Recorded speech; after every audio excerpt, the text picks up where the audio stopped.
কিছু অপরাধ আছে, এমন কিছু পাপ আছে, এমন কিছু জঘন্য বিষয় আছে, সেগুলোতে লিপ্ত হলে আমাদের কষ্টে করা আমলগুলো নষ্ট হয়ে যেতে পারে। এর ভিতরে প্রথম বিষয় হলো কুফর এবং শিরক, আল্লাহর প্রতি অবিশ্বাস কিংবা আল্লাহর সঙ্গে কোনো শরীক সাব্যস্ত করা।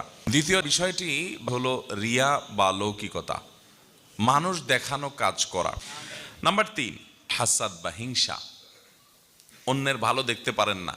নাম্বার 4, নবী করিম সাল্লাল্লাহু আলাইহি সাল্লামের প্রতি বেয়াদবি, নবীজির শানে আদবের খেলাফ হয়, শিষ্টাচার বহির্ভূত হয় এমন কোনো কাজ করা কিংবা তার বিরুদ্ধাচরণ করা, তার আনুগত্য না করা। 5 নম্বর হলো আসরের নামাজ যদি কেউ এটার ব্যাপারে অবহেলা করা। 6 নম্বর এবং সর্বশেষ হলো কোনো মানুষ যদি কারোর পরিণাম সম্পর্কে নিজে পণ্ডিতি করে আল্লাহর উপর কোনো ফয়সালা দিয়ে দিতে চায়,